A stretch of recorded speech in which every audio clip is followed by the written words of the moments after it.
Hi, welcome to Rathod's IAS classes. Today in this lecture, we are going to see the current affairs of 21st February 2022. So now let us have a small introduction regarding the topics. Now we are going to have our discussion. So today we are going to learn many important things which are very much relevant to UPSC. So please be focused. So first topic, it is regarding multilingual learning. Okay, first topic, it is regarding multilingual learning. So actually you need to know about linguistic diversity in India. So we can connect this topic with the linguistic diversity.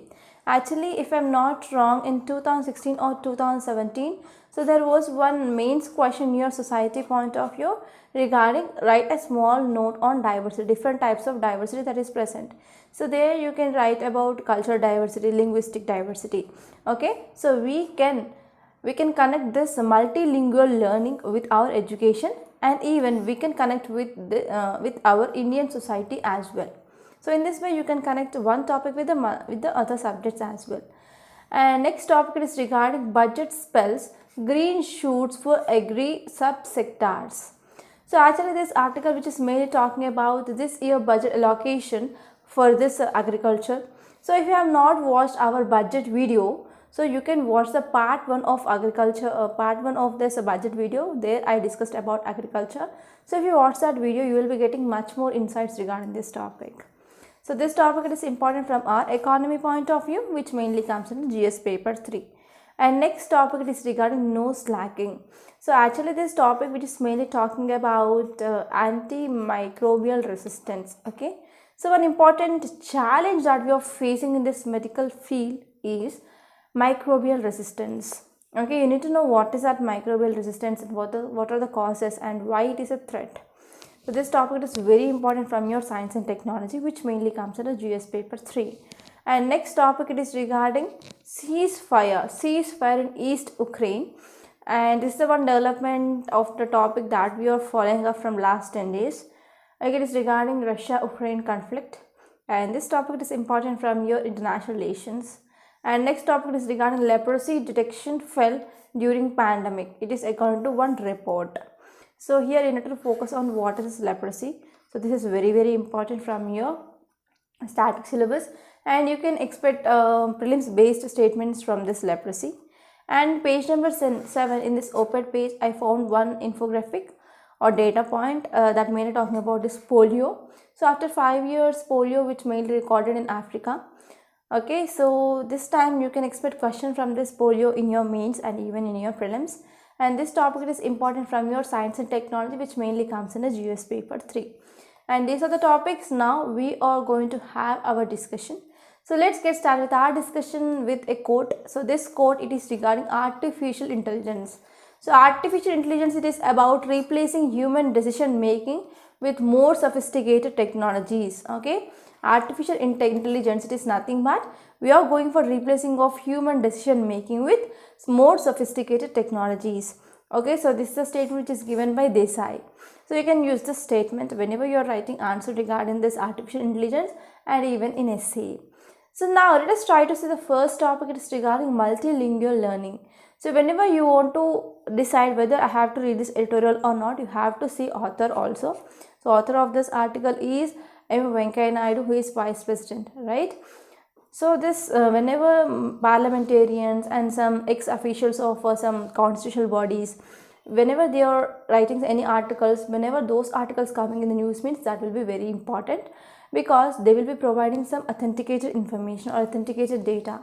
So now let us try to talk about what is this multilingual learning. So why author mainly focusing on this multilingual learning? So you need to know why, because one important day is there, that is Mother Language Day, International Mother Language Day, that is on 21st February. Okay, so on 21st February we are celebrating this International Mother Language Day. So because of this multilingual learning is in use. So if you are talking about what is this International Mother Language Day, so first you need to know some basics. So after knowing this basics, we are going to build a building on that. Okay, so we are going to understand what is the context which is mainly given, and we are going to understand some information, some data which is given in this article. So if we're talking about this International Mother Language Day, so why this International Mother Language Day came into picture? So what might be the reason? So already you know that UNESCO declared this 21st February as International Mother Language Day, that in 1999, and world has been celebrating this International Mother Language Day since 2000 onwards. So why we celebrate this day? Because this day especially commemorates a long struggle mainly done by Bangladesh to protect mother language, that is Bangla. So Bangla is mother language of Bangladesh. So Bangladesh, which is mainly struggling along to protect its mother language. So this day, this International Mother Language Day, which mainly commemorates the long struggle of Bangladesh to protect mother language, that is Bangla. So this is the one important thing that you need to remember. So whenever if you are studying any day, okay, International Women's Day is in news, Toilets Day which is in news, means you have to know what it mainly commemorates. So this is very important. And if you are talking about the resolution for this International Mother Language Day, it is mainly celebrated on this 21st February, right?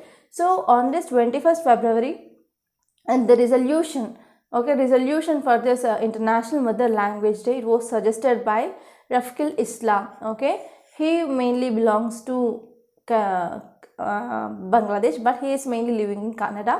He mainly proposed the date to commemorate a 1952 killings in Dhaka during this Bangla language movement. So this was a famous movement, that is Bangla language movement, which mainly held or happened in 1952. Okay, so to commemorate this long struggle here, this person, that is Rafkal Islam, who mainly proposed this date, and this initiative mainly aimed at preserving and as well as promoting mother languages. So this day which is mainly aimed at preserving and as well as promoting mother languages. So this is one important thing that you need to know.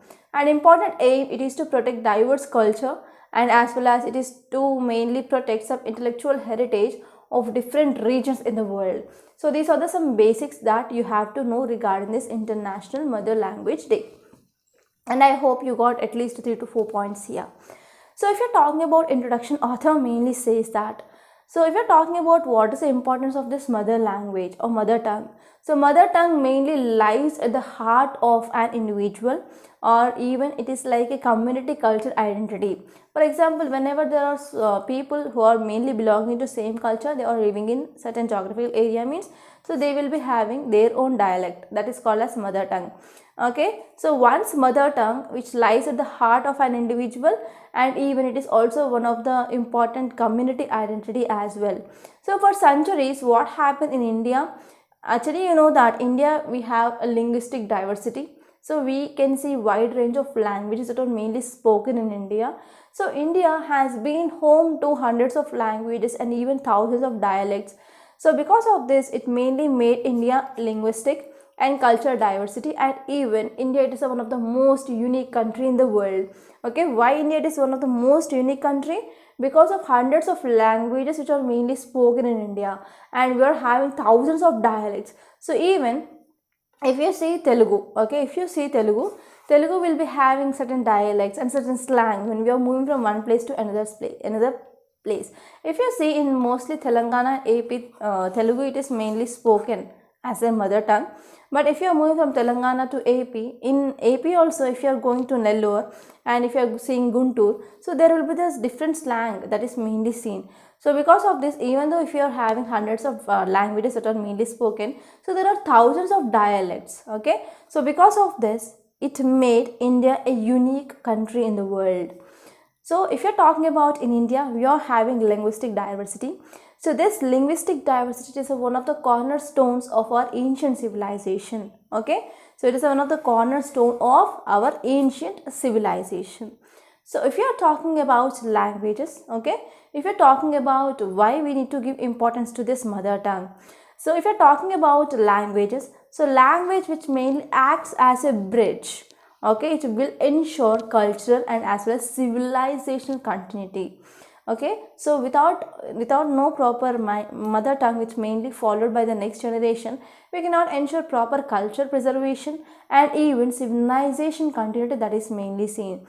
So because of globalization, because of westernization. So for example, let us take a group of people who are living in this area, and now these group of people, they come into contact with the mainstream society.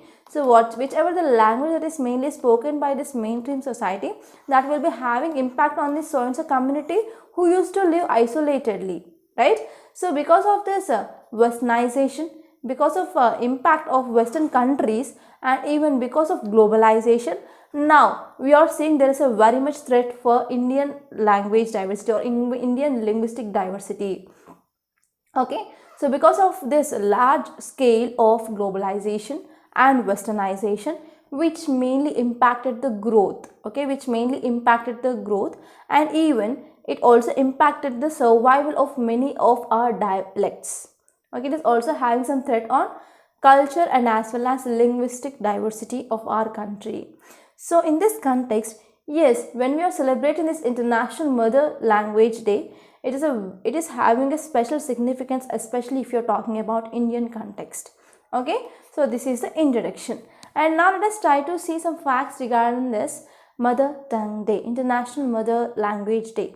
So in November 1999, so UNESCO General Conference, which made approved with the declaration of this International Mother Language Day on February 21st.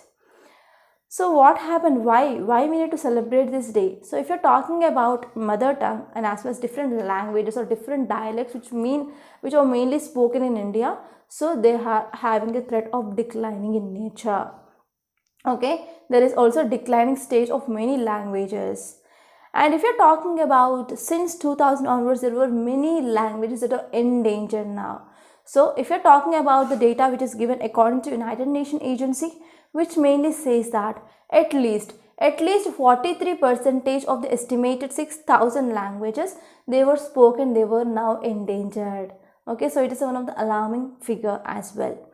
So if you're talking about this year's subject in this International Mother Tongue Day or Mother Language Day here is, so if you say theme here in this 2022, it mainly says that using technology for multilingual learning. Okay, it mainly talks about using technology for multilingual learning.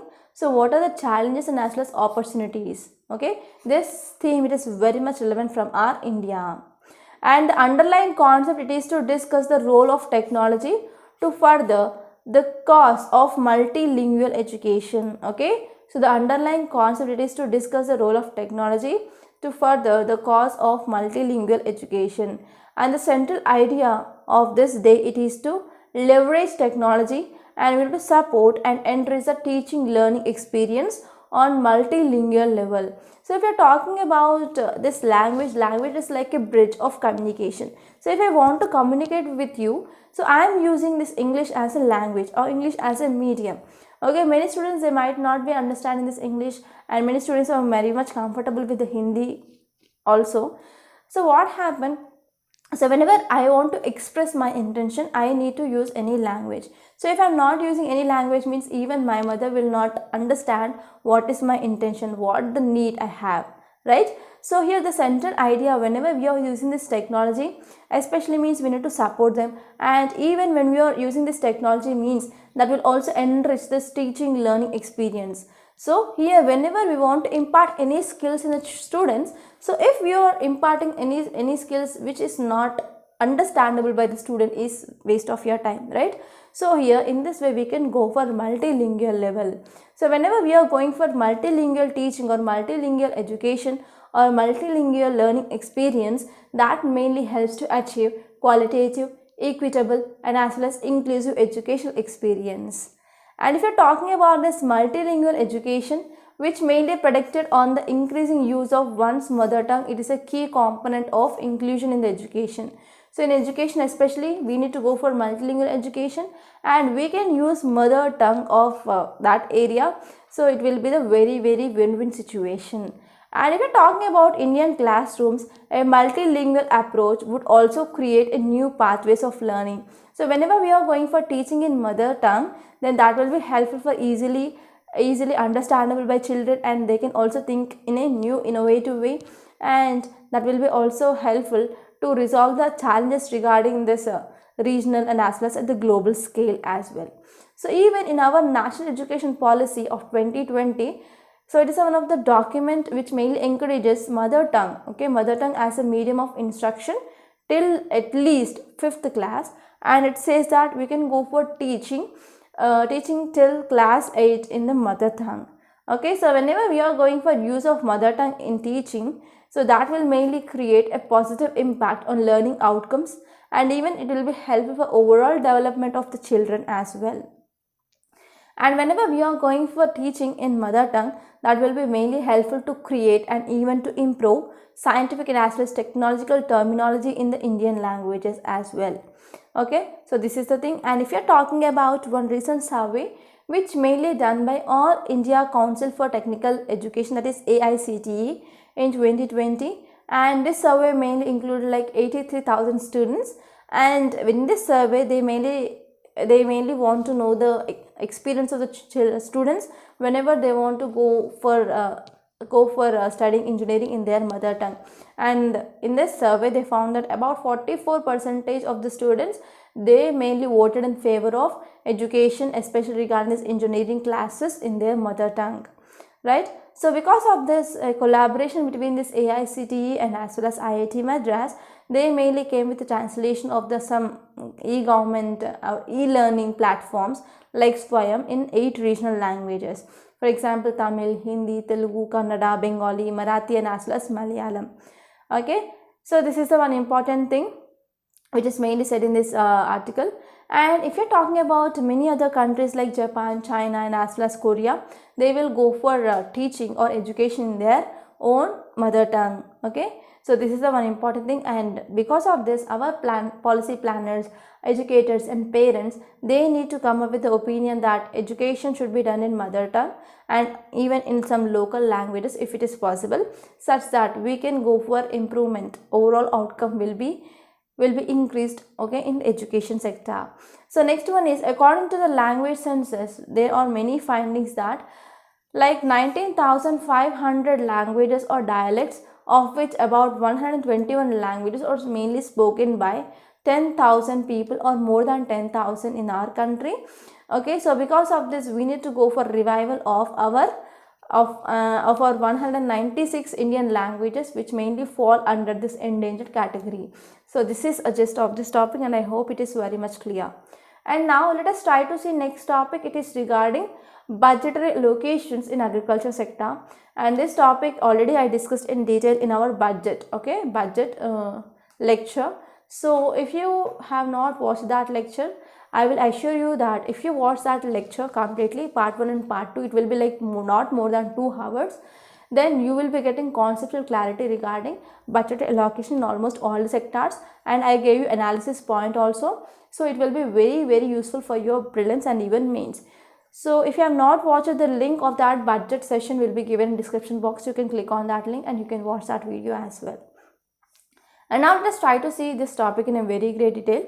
And this topic, it is important from your economy point of view.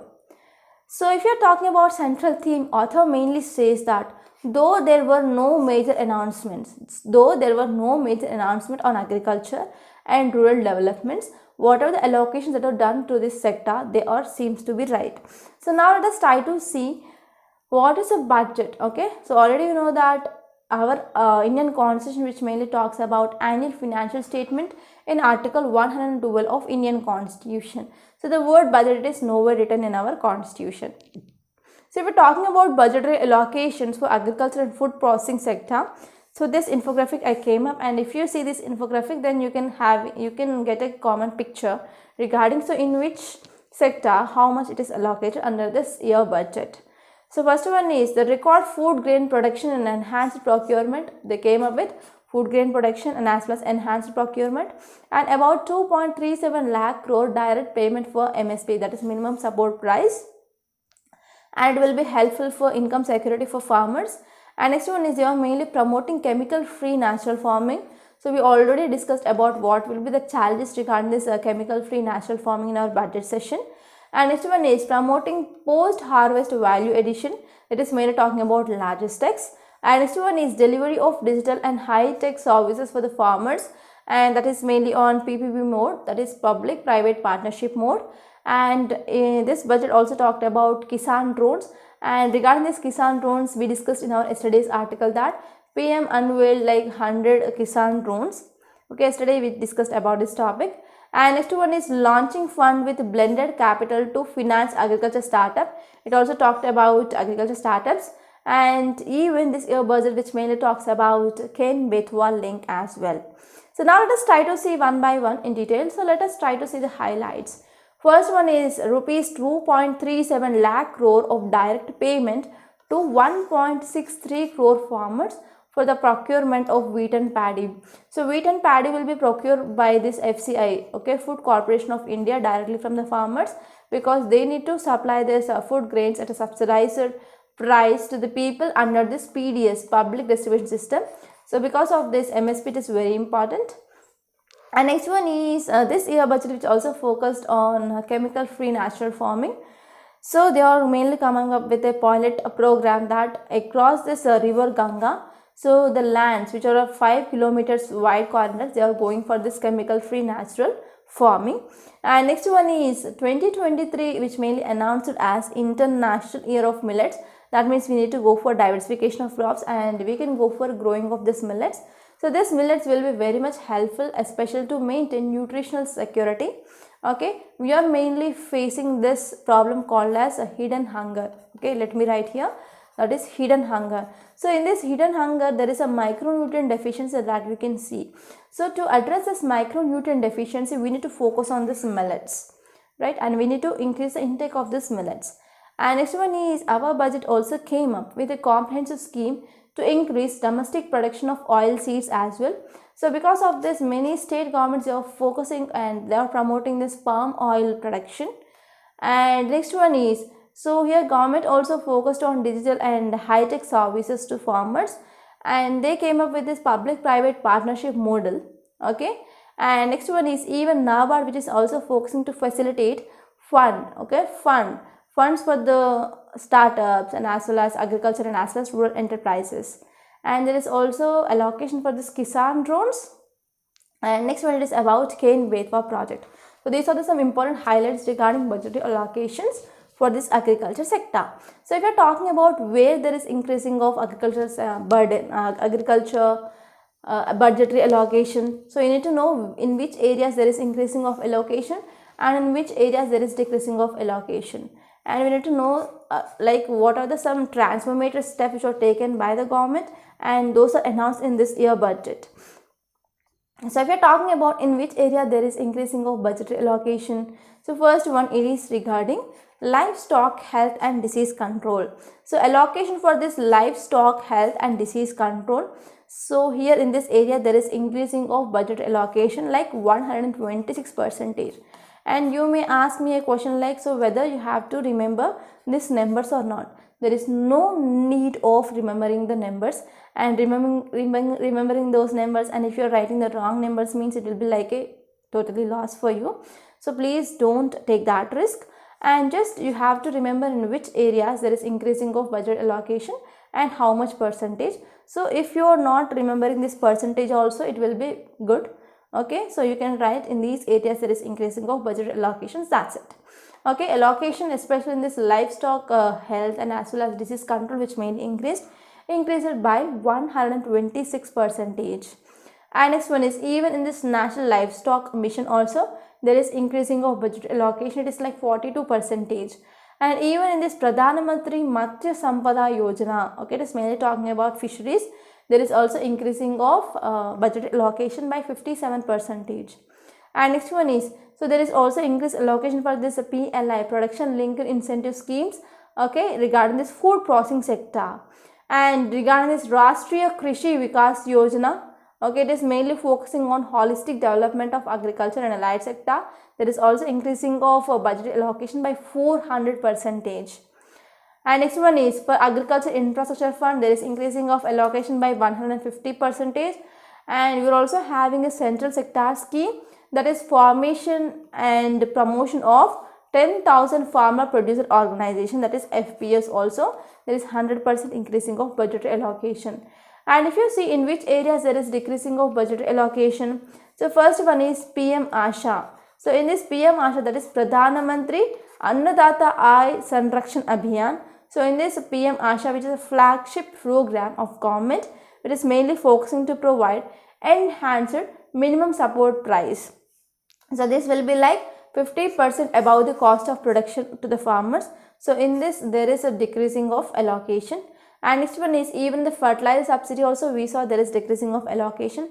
So what was the reason which is mainly said by the government? So if you have watched this budget lecture, so in that lecture I discussed about what might be the reasons also. So let me know what are the reasons for the decreasing of budget allocation for this fertilizer subsidy and as well as food subsidy. Okay. And now let us try to see what are the transformative steps that are mainly taken by the government. So here government want to promote technology in agriculture sector, especially like promotion of Kisan drones and even to encourage startups to improve value chains of farm produce. They are some welcome steps which are mainly seen in this year budget. And if you are going for adoption of technology in this agriculture sector, that will be helpful for reinvigorate our rural economy, and even it will be helpful for the younger generation to apt this agriculture as their career option as well. Okay, without farmers we do not have any food. Without farmers there is no food. Okay, so even younger generations, they need to take this agriculture as a career option. So for them, whenever we are mainly adopting modern technology, means it will be very helpful. So this is just of this topic, and now let us try to see next topic. Title says no slacking. So this article which is mainly talking about antimicrobial resistance. So this is one important challenge that we are facing in the medical sector. So this article, it is important regarding GS paper 3 under science and technology. So now let us try to see this topic in a very great detail. So if you see central theme, it mainly says that India must raise the standard of living for citizens besides regulating antibiotic use. So this article says that we need to regulate this antibiotic use and we need to improve the standard of living of citizens. So now let us try to understand what is this antibiotic resistance, why this antibiotic resistance is in use. Okay, so why? Because recently one report which may be released by Lancet, and the report title is Global Research on Antimicrobial Resistance Report. Okay, so recently Lancet which may release the report, that is Global Research on Antimicrobial Resistance. So this report which is mainly conducted some survey in about 204 countries, okay, and union territories. So this mainly published this report. So this report which is mainly estimating global impact of antimicrobial resistance. Okay, so this report which is mainly focusing on what will be the global impact of antimicrobial resistance, and this report which mainly covers 204 countries and territories. And if you're talking about some highlights of this report, it mainly says that about 1.27 million people, they died in 2019. Okay, in 2019, about 1.27 million people, they died because of antimicrobial resistance. For example, if so and so person who infected with so and so bacteria or so and so fungi, or for example so and so virus, okay, so what happened, these are the microbes which are mainly causing disease in this person. So whenever this person who went to hospital, so he will be prescribed with the antibiotics. Okay, so in this antibiotics we need to follow this complete course of this antibiotics. Antibiotics will be given for the 5 days or 7 days, for example.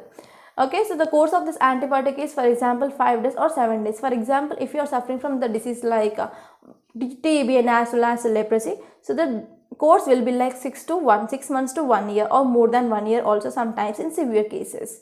So what happened if this person who got infection with this so and so microbe, and if he went to hospital, so the doctor diagnosed that so and so person who got infection with that so and so bacteria, then he prescribed the antibiotics and he says that you have to take this antibiotics for the 5 days or 7 days respectively. Okay, so what happens, so if this person who started this taking antibiotics, within 2 to 3 days the symptoms which is faced by this person will be subsided, because this antibiotic will start acting on these microbes and it will be killing these microbes, right? Then what happened, within 2 to 3 days, at least for example let us take out of 100 bacteria, like 80 to 90 bacteria which mainly died, and there are rest 10 are present. Okay, So this person who mainly thinks that yes, I'm fine now, so there are no signs and symptoms I'm facing, yes, the tablet worked very good, and he stops taking this antibiotic for rest of this course of this antibiotics. Then what happened, whatever the bacteria which mainly remained, that will be very much resistant to this antibiotic. So because if you're talking about antibiotics, there are different class of antibiotics like penicillin related antibiotics or beta-lactam antibiotics, cephalosporins, like that. Okay, so one antibiotic will have this different mechanism of action, because some mainly works on the cell wall of that bacteria, or some mainly works on the protein synthesis, like that. For example, let us take this antibiotic which is mainly prescribed by the doctor, which mainly acts on the cell wall. Okay, so cell wall of this microbes. So whenever this antibiotic which is mainly dissolving this cell wall, and whenever this cell wall which is mainly destructed, means that will lead to the death of that bacteria, right? But what happened, remaining 10 bacteria, that will be developing a resistance. Resistance means they will be having a protective cover over this cell wall. So if again, whenever this person who is getting again symptoms, because this 10 bacteria which are left, so they developed a protective layer or capsid around that cell wall, such that this will be not affected with the antibiotic again. So whenever this same person, what happened again, after 3 to 4 days, again this 10 bacteria will be divided into like 100 bacteria or 200 bacteria, and again the same symptoms that will be faced by this person. And this person will get an idea like, yes, doctor gave me antibiotic on that day, so I have that tablets, I have to take them again. Okay, then what happened, again he will take the same antibiotic. Then what happened, so this bacteria which is already present in his body, so which is mainly resistant to that, because it mainly develops some protective cover, right? So this, even after taking this antibiotic also, so this bacteria will not be killed. So this problem, it is called as antimicrobial resistance. Okay, so because of this antimicrobial resistance, whenever the same bacteria which is mainly developed resistance over 2 to 3 drugs, means what happened, so there will be no other drugs, right? So because of this, the bacteria will become very big, and as well as very strong day by day, such that this will be affecting the organs of that person, finally lead to the death. So because of this, every year like 1.27 million people, they mainly died in 2019 because of this antimicrobial resistance. And this antimicrobial resistance, it is now a leading cause of death worldwide.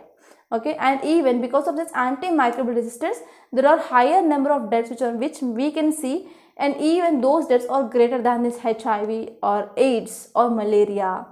Okay, and even 49.5%, 49.5 lakh deaths, they were indirectly caused because of this antimicrobial resistance. Okay, so here this is the data which is mainly given or highlighted in this report. So if you are talking about which type of pathogens are analyzed in this study, like 23 pathogens they were studied. So drug resistance in 6, like E. coli. E. coli, it is normally the bacteria which we can see in our intestines, and even Streptococcus aureus and pneumoniae, and Streptococcus pneumoniae and pulmonale, and as well as organosa. So these are the 6 types of bacteria which are mainly, or the pathogens which are mainly studied in this study. And these 6 type of microbes which are mainly directly related to 9.29 lakh deaths which are associated with 3.57 million people. So one pathogen drug combination, that is a methicillin is drug, and methicillin drug resistant Streptococcus aureus, it is mainly the one important cause for the 1 lakh deaths. Okay, so this is some important thing. And even we can see some resistance to other class of antibiotics, and these antibiotics are mainly called as a first line of defense against severe infections, like fluoroquinolones and beta-lactam antibiotics. Beta-lactam antibiotics are nothing but penicillin. Okay, so that will also leads to 70% of deaths. And if you're talking about this infographic here, you can see AMR, antimicrobial related deaths. So infection which is mainly seen in lower respiratory tract. Okay, for example, you can see asthma, bronchitis, etc. So in this lower respiratory diseases, we can see direct cause, it is like 4 lakh deaths that is seen, and associated deaths because of this AMR, antimicrobial resistance, is 15 lakhs. And if you see, whenever we can see there is an infection in the bloodstreams, about 3.7 lakhs of deaths which are mainly directly related to this, and 15 lakh which is related to associated reasons. And inter-abdominal, okay, inside the abdomen like stomach, intestine, okay, so related diseases, that is leading to 2.1 lakh. And especially antimicrobial resistance are much seen, especially in cases for example liver diseases, okay, acute liver disease and as well as chronic liver diseases. There we can see ascites. Ascites is nothing but in the abdominal area there is a filling of fluid that is mainly seen, and that fluid need to be removed.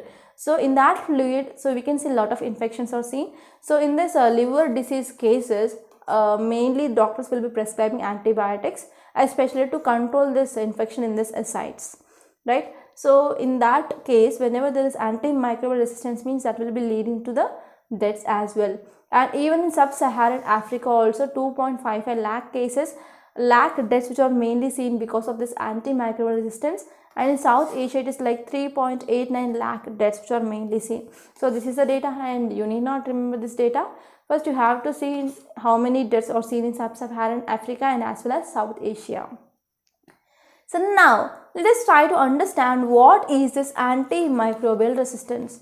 So if you are talking about this antimicrobial resistance, it is nothing but the ability of microorganism, for example per se like bacteria, virus and as well as some parasites, to stop an antimicrobial, that is some antibiotics, antiviral, antiviral from working against it.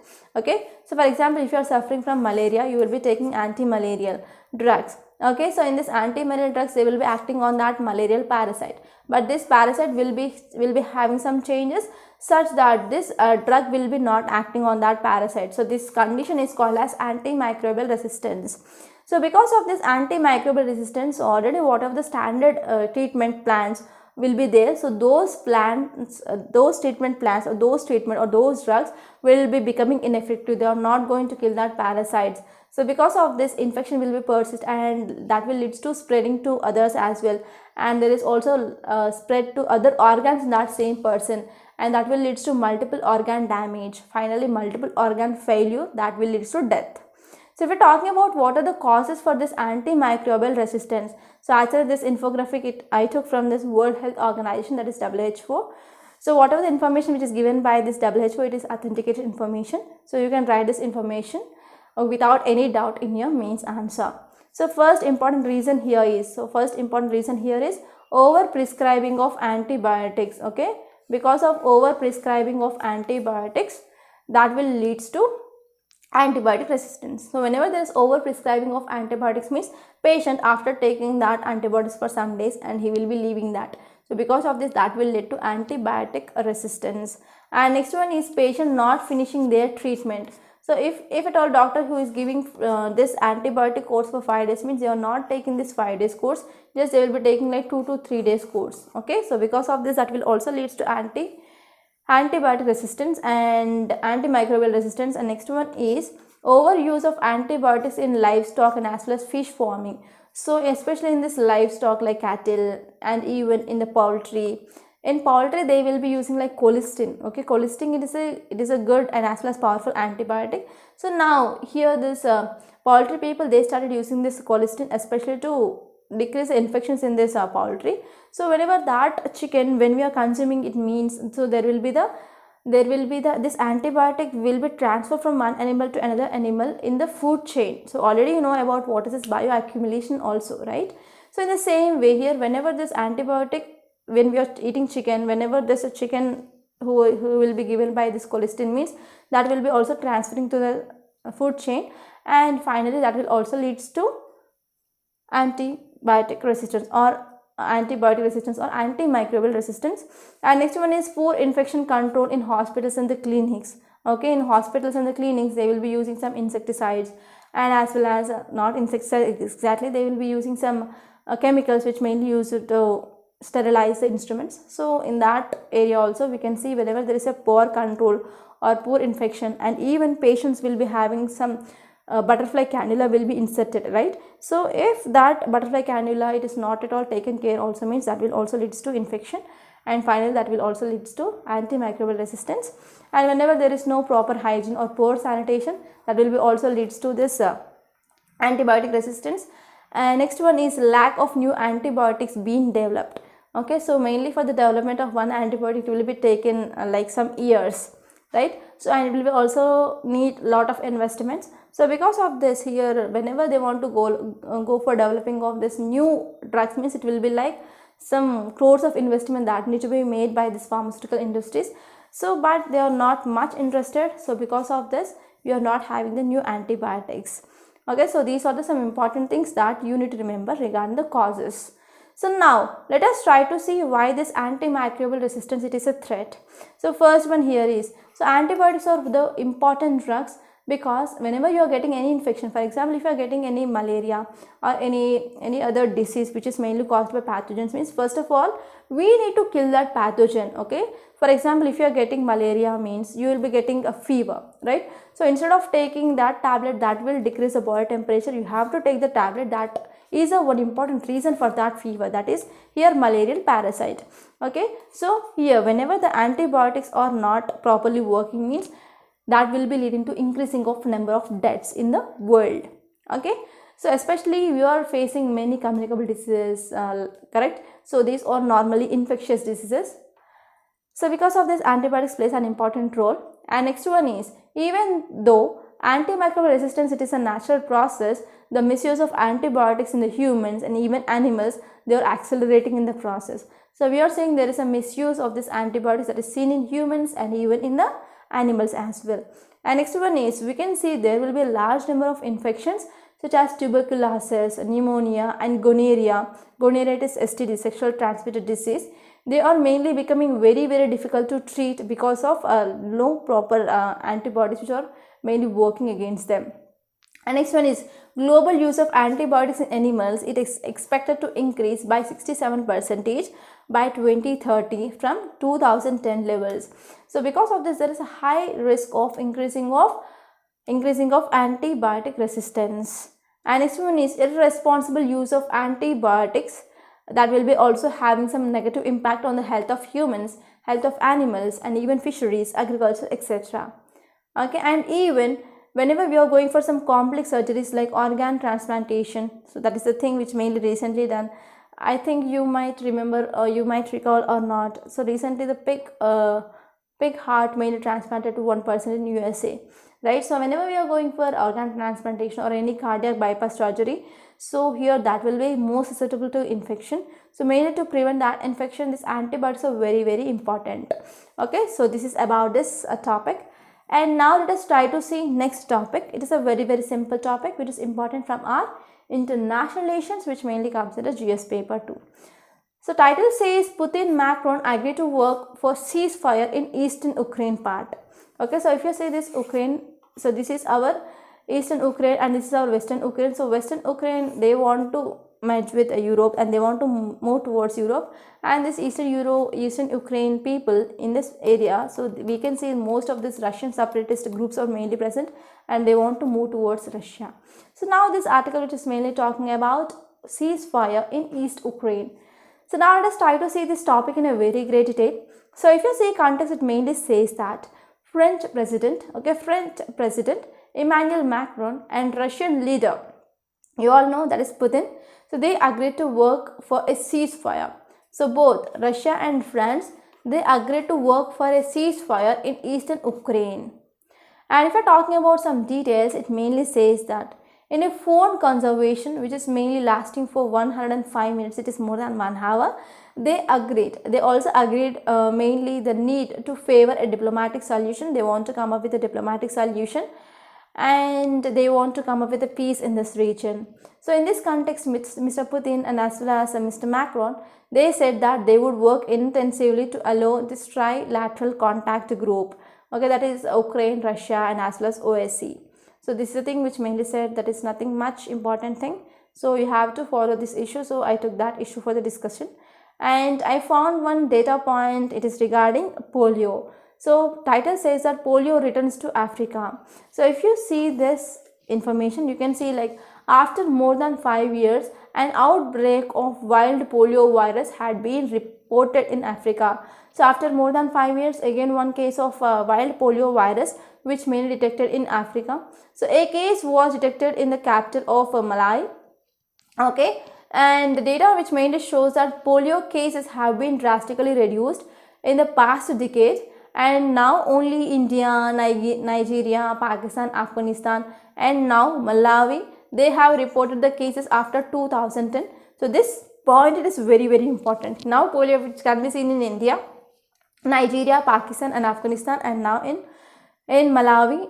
So here the cases were reported after this 2010, and the decline in the cases can be attributed because of aggressive vaccination campaigns that mainly went throughout the world.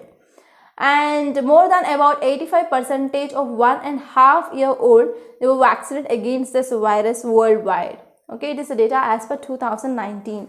So here you can see this infographic, then you can get much more information. Okay, so here if you see the India, so here you have to find out from which state you are from and your state which is okay, how you are going for this vaccination for this polio in your state. So that is represented here. It is mainly talking about vaccine coverage percentage throughout the country.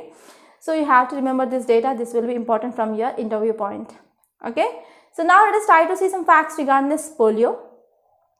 So if we are talking about polio, it is not caused by bacteria. It is a viral infection. Okay, so this is a one basic prelims fact. So polio which is mainly caused by a deadly virus, and this polio which mainly affects our nervous system. And there are three individual and immunologically there are three different wild polio virus strains, that is wild polio virus type 1, type 2, type 3. So these are the three different individual and immunologically distinct wild polio virus strains.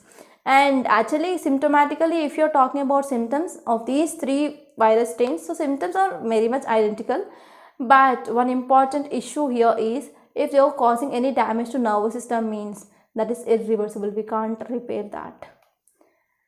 And if you are talking about spread, how the spread of this virus which mainly happens, it can be transmitted easily from one person to another person, mainly through fecal-oral route, that means through the fecals, and when you are taking contaminated food or contaminated water. So it is one important vehicle for the transmission of this virus, and it mainly affects the children who are under 5 years of age, and the virus multiplies in the intestine, and from intestine it will be going to the other parts of our nervous system, and finally it will lead to paralysis. It is irreversible. And if you are talking about signs and symptoms, so most of the people with the polio, they do not feel sick, and some people they have only minor symptoms like fever, tiredness, nausea, headache, pains in arms and as well as legs, etc. But in some rare cases, we can see polio infection which mainly causes permanent loss of muscle, that is called as permanent loss of muscle function, that is paralysis as well. And if you are talking about vaccines, whether we have vaccines or not, yes, we have different types of vaccines like oral polio vaccine and as well as injectable polio vaccine. So I can recall in my childhood, I used to go to a government school with my grandfather, and my grandfather used to take us, me and as well as my sister, my brother, to this government schools. Even though I am above the 5 years also, my grandpa used to say that, so my child, it is just 5 years or 6 years like that, and he used to give me the vaccine as well. So in that way, I used to take vaccine till my 8 years. I remember that. I used to go along with my sister and as well as brother. Okay. So we are having this oral polio vaccine and even injectable polio vaccine. So if we are talking about this oral polio vaccine, it is mainly given orally as a birth dose for institutional deliveries. So institutional deliveries means whenever there are deliveries which are happening in the hospital, like government hospital or per se, if you are talking about even private hospitals, you will be getting this oral polio vaccine. Okay, and later on we will be getting primary doses at the 6, 10 and as well as 14 weeks, and we will be getting one more booster dose at 16 to 24 months of the age, and even till 5 years there will be the polio vaccine that will be given. And even in our states there will be the polio drive that will be conducted, and in this polio drive every year the polio vaccine will be given as a booster dose for the children till 5 years of age.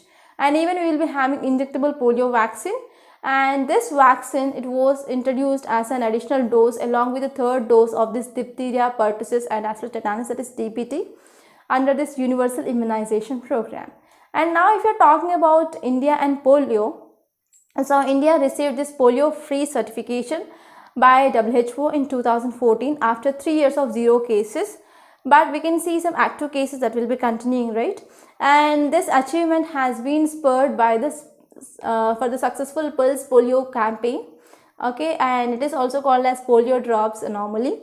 And the late case due to this wild polio virus in the country detected on 13th January 2011. So there was one case which mainly detected in India. And if you're talking about polio eradication measures, so we need to know about global measures and we need to know about India specific measures. So if we're talking about global measures, we came up with this global polio eradication initiative, and this initiative was launched in 1988 by Global Polio Eradication Initiative, and mainly done by national governments and as well as WHO. At present, 80% of the world's population is now living as a certified polio-free regions. And we also came up with this day, that is World Polio Day, on 24th October, in order to recall all countries to stay vigilant in their fight against the disease. And apart from that, if you're talking about measures which are taken in India especially, so we have Pulse Polio program. So actually this program was an objective of achieving 100% coverage under this oral polio vaccine. And we have this intensified intradvenous mission, Intradvenous 2.0. Okay, so it is also focusing on this immunization regarding this polio. And we have universal immunization program. So actually this program was launched in 1985 with the modification to expanded program of immunization. An important objective of this program here is we need to rapidly increase the immunization coverage, and we need to improve the quality of lives and as well as quality of services. Even we need to establish cold chain system, because we need to preserve these vaccines in the cold temperature. Okay, and we also came up with introduction of district-wise system for monitoring of performance, and even we focused on self-sufficiency in vaccine production as well. And now let us try to see next article. It is regarding again one more disease, that is leprosy. So this article, it is also very important from your science and technology, which mainly comes into GS paper 3. And now let us try to see context. If you say context, it mainly says that COVID-19 pandemic leading to social distancing and even lockdowns, and that led to fall of 62.5% of detection of active leprosy cases. So due to this COVID-19, one more good news was like there is decreasing of this leprosy detection by 62.5%. Okay, and if we're talking about details, it mainly says that in 2019, so these states like Andhra Pradesh, Odisha, Bihar, Madhya Pradesh, they were like 35% of total new cases that are reported, and they reported like 22,000 new cases from April to September in 2019, and in 2020 it was like 8,270. So there was drastical decreasing of number of new cases of leprosy which may be detected in that countries due to this COVID-19. And this report mainly released by Leprosy Mission Trust India, and the title of that report is The Pandemic and People's Plight, which mainly talks about this leprosy. So this report which mainly highlights that, so here multibacillary leprosy and grade 2 disability among the new cases that had been increased by 20% and 12% respectively. And the proportion of women and children who are mainly getting these new cases decreased by 70%. It is one important thing that you need to remember. And if you are talking about some facts regarding this leprosy, so this leprosy is also called with another name, that is Hansen disease. So whenever you are getting Hansen disease, means you should not confuse. It is nothing but leprosy itself. So already you might knowing about this leprosy. It is a very oldest disease I can say. And this leprosy, it is like a chronic progressive bacterial infection. So polio, it is by virus, and this leprosy, it is by a bacteria. So the name of that bacterium is Microbacterium leprae. Okay, so it is a rod shaped bacillus, that is this bacteria will be present in this rod shape. So if you are talking about this leprosy, it is a very oldest disease. Okay, and actually if you trace this origin of this leprosy, it mainly dates back to 600 BC. Okay, and even we can say that this leprosy was recognized in the oldest civilization of China, Egypt, and even India thousands of years ago. So if you are talking about areas of infection, it mainly infects our skin. On skin there will be the infection, that is skin, and even peripheral nerves, the nerves which is present here, and even upper respiratory tract, okay, and as well as a lining which is lying around the nose and as well as inside the nose. So there we can see the infection that is mainly happen. So what is the mode of transmission? So whenever we are breathing some airborne droplets, okay, so in the air, if there is any droplets of this leprosy or bacteria is present, whenever we are inhaling that, then that will leads to infection. And if you're talking about the signs and symptoms, we will be having red color patches on the skin, and we can see some skin lesions that are present, and even what happened, the skin will be tearing off, and even the infected area we do not have a proper sensation, that is called as numbness that is seen in the arms, hands, and as well as legs, and even in the feet, in the soles of the feet you will be having ulcers like thing, and finally you will be getting muscle weakness and excessive weight loss. So if you're talking about one interesting thing regarding this leprosy here is, we will be having incubation period long. Okay, why? Because what is this incubation period? For example, after entering of this bacteria into the body, so it will take some time, especially to develop or especially to multiply, and the time between entry of this bacteria into the body and the showing of signs and symptoms, so that period is called as incubation. So incubation period is very long for this, especially leprosy. It will be like 3 to 5 years. Okay, it takes 3 to 5 years, especially to appear signs and symptoms. So this is about this topic, and I hope it is very much clear. Now let us try to see yesterday's questions. So first question, it is regarding a transition area between two adjacent but different landscape patches is called. So here we have one area. Okay, here we have, let us take one ecosystem, and here we have one ecosystem. So what is the transition area? Transition area, it is called as ecotone. So it is the definition of ecotone. So correct option here is 3. And next one is, consider the following statements.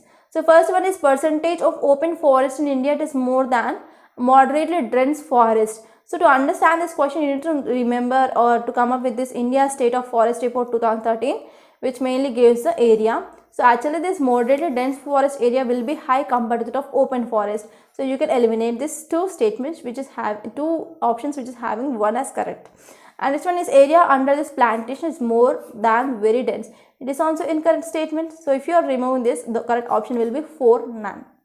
Right? And now let us try to see the today's questions. So before seeing this today's questions, I want to make a small announcement on this platform. We in Rathod's IAS, we are coming up with many new initiatives. I said that we are going to come up with a monthly compilations, or not exactly compilation, that is monthly video analysis of current affairs regarding different subjects like polity, science and technology, geography, like that. Okay, regarding this economy, we are coming up with weekly economy, because economy is a very tough subject for many students. And next one is, you are going to get many questions from this economy from current affairs. Okay, so if you want to go for a monthly compilation of this or monthly video of this economy will be like very lengthy. So we are planning for the weekly, and today one session of this weekly economy will be released. Okay, so on every Monday, okay, so on every Monday there will be the video of weekly current affairs of economy will be released, and that will be taken up by our economy faculty, that is Savan sir. Okay, you can watch that video, and this will be excellent video, and you will be getting conceptual clarity as well. And apart from this, I said from March 1st to March 5th there will be the monthly videos of current affairs of polity, history, and as well as the science and technology, so that will be released. Okay, so you can watch those videos. So apart from that, we are launching many courses in our Rathod's IAS Academy, that is prelims test series and mains answer writing practice and full foundational course for 2023. And if you want to take individual courses like history, geography, economy, science and technology, you can take those individual courses as well. Individual modules are also available, and the cost is very much affordable, and we are not compromising on the content. We are focusing on the conceptual clarity, and even the current affairs from the last few years also explained in that, and even we are discussing this prelims questions based on that topic, and as well as mains related topics also.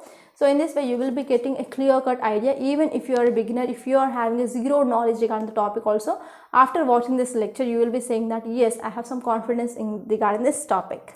Okay, so this is about foundation course and as well as individual courses. And if you're talking about this mains answer writing course, so this will be exclusively useful because mains will mainly make or break the deal. Okay, to see your name in the finalist, you need to focus on this means answer writing practice, because within 3 hours you have to write 20 questions. So on average you will be getting 7 to 7.5 minutes to write an answer. So now you can imagine how much fast and how much thorough you should be. Okay, you need to excel with this answer writing skills. So I will be assuring you that within 1 year of time you are going to write answer regarding each and every topic which is given in your syllabus. Okay, from GS1, GS2, GS3 and GS4, along with essay and as well as case studies. So the new batch for this mains answer writing practice, it is going to be started from the March first week. So if you are interested, so please you can join this course. And next one is test series of prelims is also there. You can join that test series, and there you can get 30 tests which are very important to analyze your preparation, because prelims it is very soon. Right, the details of this course are given in description box, and if you want to see demo videos regarding this courses, you can visit our website Rathor's IAS Academy. There you can register with your email ID. Then you can see the demo videos. You can see 3 demo videos in each and every module. Okay.